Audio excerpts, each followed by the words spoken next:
protesting. Of course, they will protest, and quite rightly.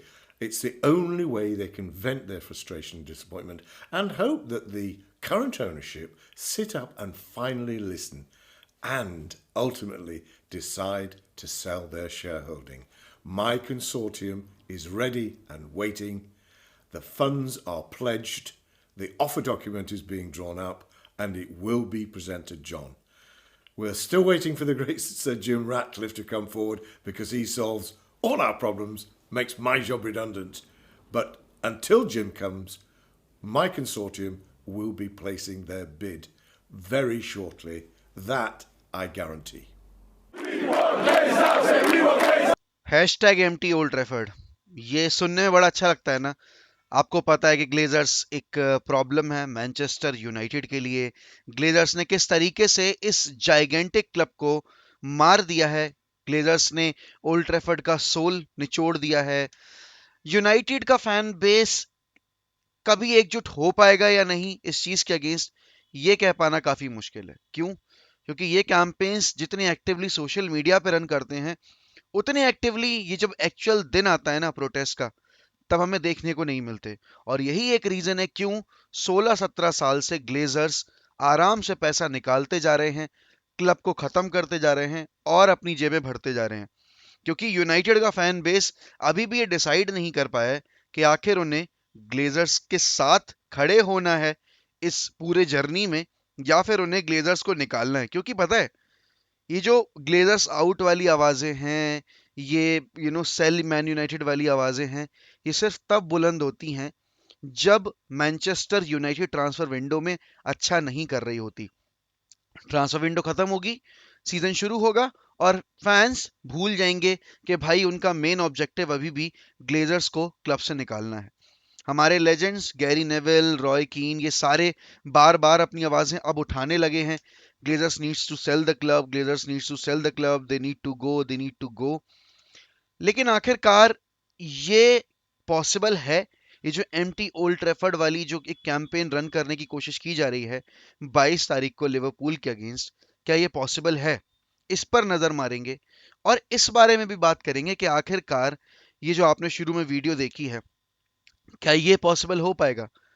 क्योंकि यहां पर हम सबको पता है कि सर जिम रेडक्लिफ जब चेल्सी वाली सिनेरियो चल रही थी, तब उन्होंने एक इंटरव्यू दिया था कि I can't go and by man United because Manchester United is not for sale. लेकिन आखिर ऐसा है क्यों? जब ग्लेजर्स ने टेक ओवर किया था मैनचेस्टर यूनाइटेड का, तो यूनाइटेड का डेट 600 मिलियन था। आज की डेट में यूनाइटेड का डेट 725 मिलियन है। मतलब डेट कम होने की बजाय डेट बढ़ गया है। और मजे की बात यह है कि यूनाइटेड को उस वक्त भी परचेज करने के लिए, टेक ओवर करने के लिए ग्लेजर्स ने लोन लिया था। उन्होंने अपना पैसा नहीं लगाया था। इतने साल बीत गए हैं, यूनाइटेड से ग्लेजर्स मोर देन 1.2 बिलियन का पैसा निकाल चुके हैं और ये स्टेट है 2019 का। उसके बाद से और भी पैसा निकाला जा चुका है। In that mean time man cities owners have injected more than 1 billion in their club. तो एक तरफ आप देख रहे हो ब्लू साइड ऑफ मैनचेस्टर, जो कि टेक ओवर के बाद इतना आगे बढ़ चुकी है, और एक है मैनचेस्टर यूनाइटेड, एक वेल स्टेब्लिश्ड क्लब जिसके पास सब कुछ था, सिस्टम था, मैनेजर था, प्लेयर थे, रुतबा था उस टाइम पे। और आज की डेट में ना उनके पास एक सिस्टम बचा हुआ है, ना उनके पास अपनी जो इज्जत थी उस टाइम पे वर्ल्ड ऑफ फुटबॉल में, वो बची हुई है। लेकिन आखिरकार इतने लंबे टाइम तक इनका सर्वाइवल हुआ कैसे पॉसिबल? इसका ब्लेम आप लोगों पे और हम पे जाता है।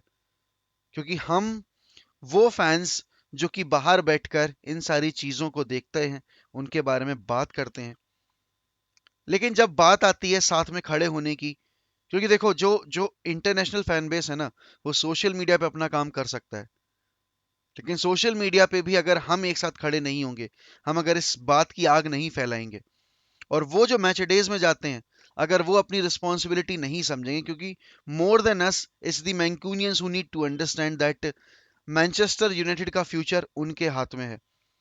फैंस ने एसी मिलान को टेक ओवर करवा के दम लिया। वेलेंसिया में जब वेलेंसिया की हालत खराब चल रही थी, तो एक मैसिव वॉकआउट हुआ था। यूनाइटेड के केस में आज तक हमें ये देखने को नहीं मिला है, कभी भी देखने को नहीं मिला है। और उसके पीछे मेन रीजन ये है कि यूनाइटेड का फैन बेस बटा हुआ है। उनके लिए एक चीज जो देखते हैं वो ये है कि हमने कितनी साइनिंग्स की। अब जैसे अभी हम करंट ट्रांसफर विंडो की हम बात करें, हमने 3 प्लेयर साइन किए हैं, तब जाकर ये आक्रोश जगा है। ब्रेंटफोर्ड वाले गेम, अभी आपने देखा कि ब्राइटन वाले गेम से पहले भी पहली बार इतने सालों में Avram Glazer was there in the stands, तो वहां पर फैंस प्रोटेस्ट कर रहे थे। नंबर आप देखोगे आपको समझ में आया कि नंबर्स इतने ज्यादा नहीं थे। और इसका रीजन पता है क्या है? ये जो मैच डे गोइंग फैंस हैं, उन्हें फर्क नहीं पड़ता, उन्हें मर्चेंडाइज परचेज ही करनी है, उन्हें मैच डे टिकट्स बाय ही करने, उन्हें सीजन टिकट बाय ही करने, क्योंकि फैन बेस इतना बड़ा है। और फैन बेस की वजह से ही यूनाइटेड और ग्लेजर्स जितना कमा रहे हैं ना, वो पॉसिबल हो पा रहा है। Yes, somewhere down the line it's because of the players, but the most important part is कि ग्लेजर्स की पॉकेट्स भरने के लिए उन्हें प्लेयर से ज्यादा फैंस की जरूरत पड़ती है। हम हर साल कहते हैं मत बाय करो ऑफिशियल मर्चेंडाइज मैनचेस्टर यूनाइटेड की, लेकिन आखिर कितने लोग सुनते हैं? आखिर कितने लोग उस चीज पे अमल करते हैं? मैच डे जाने वाले लोगों की अगर मैं बात करूं, 1 घंटे के अंदर मैच डे टिकट्स जो होते हैं ना, वो सोल्ड आउट हो जाते हैं, जो सीजन टिकट होते हैं।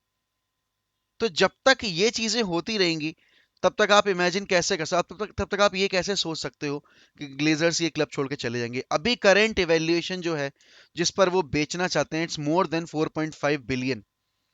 और माइकल नाइटन का जो कल आपने वीडियो देखा है, उसमें अगर मैं उनके वैल्यूएशन की बात करूं तो उनके पास इतना पैसा नहीं है कि वो बिड लॉन्च कर पाए। लेकिन अगर सर जिम रैटक्लिफ आ जाते हैं और अगर वो साथ खड़े होते हैं, क्योंकि उन्होंने साफ साफ बोला है कि we will be waiting for him to join our consortium, जैसे टॉड बोली ने किया कि भाई उन्होंने चेल्सी को जब बाय किया है, तो उस टाइम पे टेड बोली है, टॉड बोली है, जो भी है, तो यहाँ पर अब सेम तरह का अप्रोच दिखा रहे हैं बाकी मतलब जो लोग हैं जो कि इंटरेस्टेड हैं क्लब परचेज करने में। लेकिन ग्लेजर्स नहीं बेचेंगे, क्योंकि उनके लिए ये अलादीन का चिराग है। वो जितने बार हर साल घिसते हैं तो उनको पैसा मिलता है, हर साल आप देखते हो कि वो डिविडेंड्स निकालते हैं। इस पॉइंट ऑफ टाइम पर यूनाइटेड एक ऐसी कंडीशन में है जहां हम एस्टन विला, न्यूकासल जैसी टीम से compete करने को तैयार नहीं है। 1.2, मोर देन 1.2 बिलियन का जब आप क्लब से पैसा निकाल चुके हो, तो आपको पता है कि ग्लेजर्स ने आज तक क्लब के लिए कुछ किया नहीं है। कैरिंगटन में जब से हम मूव किए हैं, उसमें कोई रीडेवलपमेंट प्लान नहीं हुआ है। जब से ग्लेजर्स ने टेक ओवर किया, तब से ओल्ड ट्रैफर्ड का रीडेवलपमेंट प्लान नहीं हुआ है। आपकी जिम अगर मैं बात करूं, जो हमारी वुमेन्स टीम है, उनके लिए बिल्कुल प्रॉपर नहीं है, उनके लिए ट्रेनिंग फैसिलिटीज प्रॉपर नहीं है। मैं बात करूं अगर कि जो हमारा जो ड्रेसिंग रूम हुआ करता था, वो बहुत टाइम के बाद जाकर 3 साल पहले 4 साल पहले चेंज हुआ। वरना जो ओल्ड ट्रैफर्ड का जो ड्रेसिंग रूम था, अभी तो अवे अवे जो ड्रेसिंग रूम है उसकी हालत वैसी की वैसी है, उसमें कुछ चेंज नहीं हुआ है। तो यहाँ पर आपने फैन फोरम में जितने वादे किए थे, उसमें से आपने एक भी वादा पूरा नहीं किया है, क्योंकि सर बॉबी चार्ल्टन स्टैंड की जो जो रूफ है वो लीक करती है।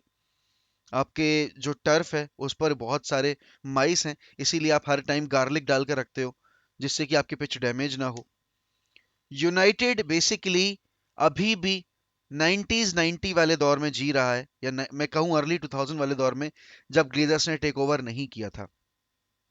सबको बहुत वो रहती थी कि यार सर एलेक्स फर्गुसन के लिए बहुत आसान है ट्रॉफीज जीतना, ये करना वो करना। जब सर एलेक्स चले गए ना क्लब से, तब हमें समझ में आया कि आखिरकार कितनी मुश्किल थी हमारे क्लब के अंदर, और उसके बावजूद वो बंदा कैसे हमें प्रीमियर लीग जितवा के गया आखिरी सीजन में। क्योंकि अगले ही सीजन जाकर हमने देखा कि हमारी पूरी टीम बिखरी हुई थी, हमारे पास मैनेजर अच्छा नहीं था, और पर्दे के पीछे काम करने वाले लोग, एड वुडवर्ड, मैट जज, ये सारे बंदे फुटबॉलिंग ब्रेन्स वाले बंदे नहीं थे, ये फाइनेंस वाले बंदे थे। और इनको पैसे से मतलब था। क्योंकि आप देखो कि जब जब यूनाइट मतलब अभी इतने लंबे अंतराल में यूनाइटेड स्ट्रगल कर रही थी, लेकिन उनके पास कभी पैसे की कमी नहीं हुई, उनके पास कभी स्पॉन्सर्स की कमी नहीं हुई। आप देखो कि हमने शेवरले के साथ डील स्ट्रक की थी, हमने एडिडास के साथ डील स्ट्रक की, हमने कोलर, ठीक है ना, जैगुआर, इन सारी डील्स पर वर्क किया। और ये आपको दिखाता है कि यूनाइटेड की ब्रांड वैल्यू आखिर है इतनी बड़ी क्यों। because of the fan base. It's not the players who make the club, the biggest. It's the fan base who makes the club the biggest. अभी इस पॉइंट ऑफ टाइम में अगर मैं बात करूं, सिटी के पास हमसे ज्यादा टैलेंट है, लेकिन क्योंकि सिटी का फैन बेस इतना बड़ा नहीं है, तो उनकी जो एक तरीके से वर्ल्ड फुटबॉल में एक जो क्या कहूं पहचान है, वो उतनी बड़ी नहीं जितनी मैनचेस्टर यूनाइटेड की है। और ये रीजन है क्योंकि फैन बेस ग्रो करता है। लेकिन अभी एट प्रेजेंट में अगर मैं बात करूं, कोई नया बच्चा जो कि फुटबॉल देखना शुरू कर रहा है, क्या वो यूनाइटेड को चूज करेगा over man city, over Liverpool? I don't think so. उसके पीछे मेन रीजन ये है कि आपके पास अपने क्लब को बैक करने के लिए ट्रॉफीज में पिछले 5 साल में दिखाने के लिए कुछ भी नहीं है। फाइनल्स काउंट नहीं होते, सेकंड फिनिश करना काउंट नहीं होता। काउंट होता है आपने क्या जीता है, आपने क्या अचीव किया है। जो कि देखो, फुटबॉल बहुत सारे लोग अपनी अपनी लाइफ में पॉजिटिविटी गेन करने के लिए देखते हैं। वो अगर अपनी लाइफ में स्ट्रगल कर रहे होते हैं तो वो एक ऐसे फुटबॉल क्लब को सपोर्ट करना चाहते हैं जहां से उन्हें मोटिवेशन मिले अपने लाइफ में चैलेंजेस को ओवरकम करने के लिए। लेकिन ऐसा यूनाइटेड में होता दिखता नहीं है, क्योंकि हम एक अगर इंसान यूनाइटेड को फॉलो करना शुरू करेगा तो हम उसको डिप्रेशन की कगार पे ला के खड़ा कर देते हैं। पिछले 9 साल में मुझे बहुत कम मौके ऐसे मिले जब मैंने दिल खोल कर खुशी जाहिर की हो कि भाई यूनाइटेड अच्छा कर रही है। क्योंकि यूनाइटेड के साथ प्रॉब्लम पता है क्या है? वो एक गेम अच्छा खेलते हैं, 4 गेम अगले खराब खेलते हैं। और यही एक रीजन है कि क्यों क्यों यूनाइटेड इतने सारे मैनेजर्स को सैक कर चुकी है। डेविड मॉइस, लुई वैन हाल, जोसे मोरिनियो, ओले गुनर सोल्शायर, एंड अभी हमने रैल्फ रेनिक से भी पल्ला झाड़ा। अब सोचो, आपने मतलब ठीक है, आपके एरिक टेन हैग ने वो डिसीजन लिया था कि उन्हें वर्क नहीं करना है रैल्फ रेनिक के साथ, लेकिन यहाँ पर रैल्फ रेनिक ने जो जो चीजें बोली वो हमें इस विंडो में होती दिख रही हैं। उन्होंने कहा था कि हमें कम से कम 10 प्लेयर की जरूरत है, कम से कम 10 प्लेयर की जरूरत है अगर हम compete करना चाहते हैं with the likes of Liverpool and man city. और मैंने उस टाइम बोला भी था कि देखो, एक विंडो में तो ये आ पाना पॉसिबल नहीं है, लेकिन कम से कम 7 से 8 साइनिंग चाहिए मैनचेस्टर यूनाइटेड को। लेकिन हमें उसमें से सिर्फ 3 साइनिंग देखने को मिली है। और हम जिन जिन प्लेयर के पीछे जा रहे हैं वो आपको पता है। और सोचो, अर्नाटोविक वाली डील ऑफ हो गई है और उसके पीछे मेन रीजन बताया जा रहा है कि फैन बेस के आक्रोश की वजह से। तो that is the power of fan base. और अगर फैन बेस डील्स कोलैप्स करवा सकता है, तो मैसिव वॉकआउट अगर हो जाएगी लिवरपूल वाले दिन, तो बहुत बड़ा इंपैक्ट पड़ेगा ग्लेजर्स की ये इस पोजीशन पर। और ये अगर हम नहीं करते हैं, क्योंकि अगर सीजन एक बार शुरू हो गया और अगर ये प्रोटेस्ट फेड अवे हो गई, तो फिर ग्लेजर्स नहीं जाने वाले। और इतने साल कंटिन्यू उन्होंने अगर किया है, इसके पीछे मेन रीजन ही यही था कि फैन बेस में यूनिटी नहीं है, फैन बेस एक साथ खड़ा नहीं हो पाता इन टॉपिक्स के ऊपर। एक बार सिर्फ फैन बेस खड़ा हुआ था जब ईएसएल वाला सागा हुआ था, ये यूरोपियन सुपर लीग वाला जब सागा था, तब जाकर यूनाइटेड का फैन बेस इकट्ठा हुआ था। और तभी जाकर पहली बार 16 सालों में फैन फोरम रखा गया था, जहां जोल ग्लेजर्स ने आकर मैनचेस्टर यूनाइटेड सपोर्टर्स क्लब के साथ मीटिंग रखी थी। उन्होंने वादे किए थे कि हम रिलेशनशिप इंप्रूव करने की कोशिश करेंगे between the club and the fan base, लेकिन उसमें से कुछ भी नहीं हुआ। ये जो न्यूज़ निकल कर आ रही है कि यूनाइटेड को परचेज करने के लिए बिड लॉन्च की जाएगी, बहुत बार बिड लॉन्च की गई है, लेकिन आज से पहले कभी भी वो सक्सेसफुल नहीं हुई है। और अभी भी उसका सक्सेस हासिल करने का जो रेट है ना, वो बहुत ही ज़्यादा कम है। अगर ओवर द पीरियड कुछ ऐसा सिग्निफिकेंट एक टर्न अराउंड होता है जिससे कि ग्लेजर्स को समझ में आए कि नहीं, they can't continue at the club any more, तो ही पॉसिबल है, वरना at this point of time it is not possible. ये कहानी एक ऐसे क्लब की है जो एक टाइम पर वर्ल्ड फुटबॉल में वन ऑफ द बेस्ट माना जाता था in terms of their footballing structure, in terms of their success rate. आज के टाइम में United have become a laughing stock and nothing more than that.